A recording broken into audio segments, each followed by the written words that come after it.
am na loo xam ne ci alxuraan du dëgg de. amut de léeb la léeb yàlla moo ko léeb rek. d'accord mais c'est pas vrai. c'est une comme téléfilm bu ñu téye rek nga xam nga théâtre mel na ni dëgg la. mais du dëgg. dañ lay wan pour nga xam ne lii am na. waaye yàlla da doon léeb ci alxuraan di taaxuraan xam nga di zonge di filaale noonu pour ngeen xam màggaayam loolu la ci jublu. d'accord mais c'est pas vrai. d'accord. alhamdulillahi walabdulillah wasalaatu wasalaamu ala mawlana rasulillah wa ala alihi wa ashaabihi dhawi lfadli waljah ilahi la ilma lana illa ma allamtana innaka anta alalimu alhakim ya himmata alcheikh uhduri lana fi hadha almahdari waltaatufi bi nadratin tati lana bildafari wa baad assalaamu aleykum wa rahmatullah mbokk jullit yi ñuy suivre partout ci suñuy plateforme ñoo ngi nuyu ñëpp di def vidéo bi ànd ak naqar goo xamante ni yàgg na dañu dal mais bii dafa ëpp muy vidéo bii ñu jiital yàgg na nit ñi di ñu envoyé ay sorteem te sorti bu mu sorti yëpp maanaam génn bu mu génn yëpp daf ciy fen ngeen baal ñu ci baat bi waaye li tax tey ñu waxee nii ba wax ne diw dafay fen te mu ëpp ñu ay at mooy dafa jàkkaarloog yàlla weddi waxu yàlla bay wax ne yàlla day wax lu dul dëgg ci alquran loolu dafa garaaw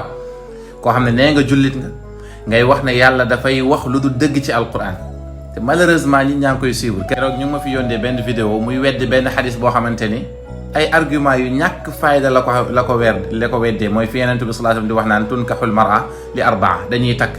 jigéen ngir ñeent mu ne suwaat Yonent bi waxu ko wala waxewu ko noonu indi moom selon déggam alors que dafa déggul xadis bi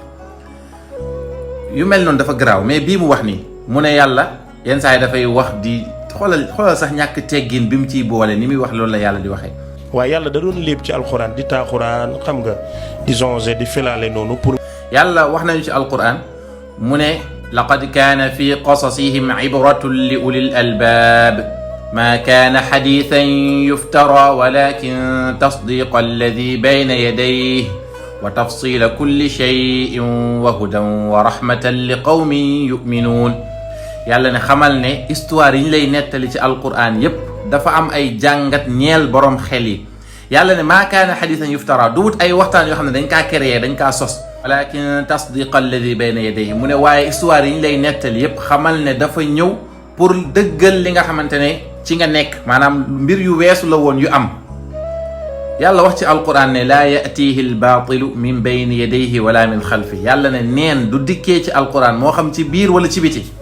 yow nga taxaw ne da ngaa gëm yàlla nga ne yàlla daal dafa am temps wu nekk di créer ay histoire pour jàngale ñii dañ leen a war a noppiloo te wallahi alazim ñi leen di jox micro yi part de responsabilité bu rëy lañ ci am waaye li tax ñuy def vidéo bi nee naa leen yàgg na ñoo jot ay vidéo mais dañ doon seexlu wax ci moom ndax dañ ko gis ci yeneen i anam yoo xamante ni je peux même pas comprendre naka la ko nit ñi mën a dégloo ci diine koo xamante ne tey moo ngi ci diine tey moo ngi ci yeneen live di fecc di def naka su dul noonu di wax wax yu salte wax yu ñaaw wax yu suufe ànd ak loolu Sénégalais yi di ko déglu ba pare ngay gis yenn saa yi ci yenn commentaire yi ñu naan pourtant dafa am xam-xam nañu bàyyi caaxaane suñu diine te nañu xool bu baax kan la ñuy topp ndax ku nekk ci ñun yàlla buy layoog yow dana layoog yow kese dana layoog yow kese bu boobaa nag koo dénkoon sa diine fekk maanaam koo dénkoon sa masala diine ku dul ku ko yeeyoo da ngay am problème genre yi dañoo war a noppi te waruñ leen jox micro boroom xam-xam yaa ngi ci dëkk bi ba mu bëri mais nañ leen jox ñi ñu jëriñu waaye topp ñoo xamante ni buzz la ñuy ut ba dugg ci mbiram diine ok wax mi dafa sax garaaw ba pare tamit nii la site internet yeeg télé yi di leen utu di leen rumba naatu fu ñu nekk ci rukk yi ñu génne leen ngir lan dañu ragal yàlla yàlla ñu yàlla defal tawfiq bi jaahi rasulillah